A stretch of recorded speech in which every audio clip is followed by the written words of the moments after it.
So we finally got the matchup we've been waiting for, a matchup many are calling the real NBA Finals. What is going on, everybody? Welcome back to my channel. If you have not already subscribed, go ahead and do that below. But today we'll be discussing the upcoming Brooklyn Nets Milwaukee Bucks second round series. But before we get into this video, let me just say this. This is a very different matchup than what we saw during the regular season. Jeff Green and Dante DiVincenzo, two massive rotation pieces for each squad, are out. In Jeff's case, for at least a few games. But more importantly, the Nets actually have James Harden this time around. I did a video right after the Milwaukee Bucks Brooklyn Nets mini-series in May, and I would suggest that you watch it. It's going to be a really good preview for this upcoming series. But in that video, I detailed why this Bucks team and their defense is so special and where James Harden could have made the difference. But today, I'm looking at something different, analyzing how the Brooklyn Nets guarded Milwaukee's best player, two-time MVP Giannis Antetokounmpo, starting out with starting center Blake Griffin. While he hasn't looked great so far in the playoffs, Blake is probably Brooklyn's best suited defender for guarding Giannis. He at least has the physicality and low base to bang with Giannis, and he held him to 13 of 35 shooting during the regular season. Granted, Giannis can still run him over like a bull in a china shop because he's that freaking strong. But one of the things the Nets did during the regular season was for Blake to drop back into the paint and dare Giannis to shoot, only to close that airspace at the very last second as Giannis prepared his super slow release. He was basically baiting Giannis into jumpers and then trying to take that away to the best of his ability, without of course getting dusted by a shot fake and then a drive. Now Blake has to stay disciplined, which has been an issue in these playoffs. He cannot get sent in the air by Giannis pump fakes, especially with the help of Joe Harris standing right there. Getting Giannis in foul trouble could be crucial, and that's where Blake's abilities at taking charges comes into play, provided that Giannis doesn't Euro step around him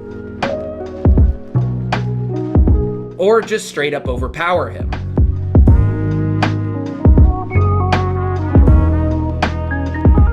Blake's lateral quickness, or lack thereof, is always going to be a source of worry in the postseason. But I get the feeling that Blake will look a lot better in this series than the last one, given that he has a defined role. There is a chance that the Nets dust off DeAndre Jordan for this series. Like Blake, DJ has the requisite physicality to bang with Giannis. The key difference is how DJ defends Giannis's jump shots. Like Blake, he hangs back into the paint to coerce jumpers, but unlike Blake, he does not really close out to Giannis as he prepares that slow release. That strategy was, well, kind of mixed. Giannis shot 45.5% against DJ during the regular season series, and I have concerns with giving minutes to a guy whose team was 7.2 points per 100 possessions better when he was off the floor in the regular season, which was the worst of any Nets rotation player, second worst being Timothé Luwawu-Cabarrot, just to provide some context. You just don't want to play players that aren't going to give you good minutes in the postseason. If DJ does play, like Blake, he has to be disciplined and cannot bite on pump fakes. Because of his absence with health and safety protocols, Nicholas Claxton barely saw any time at all during the mini-series, making him a total wild card. He has the discipline to stay down on pump fakes, the quickness to keep pace with Giannis on the drive, and the wingspan to contest his shots at the rim. Overall, we'll see, though strength could be an issue. And then, speaking of strength, Kevin Durant has been fantastic as an individual defender so far in the postseason. His work on Jason Tatum was absolutely marvelous. Giannis, however, was a really overpowering matchup for him in the regular season. So to save KD's legs, I'd say there are players better suited to banging with Milwaukee's star player.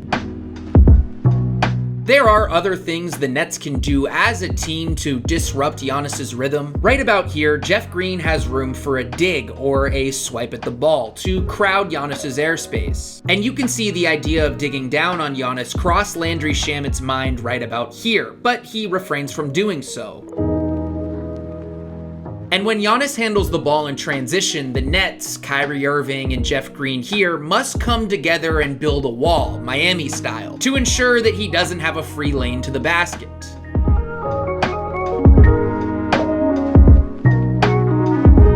Each of Brooklyn's front court options provides specific pluses and minuses, and Giannis, being the great player he is, will probably solve each and every one of them by the end of the series. But if the Nets can make it tough, throwing different looks his way, sometimes letting him shoot, other times hitting him with physicality, and then maybe even throwing the occasional double team his way, then the hope is that Brooklyn's offense will make up the difference on the other end.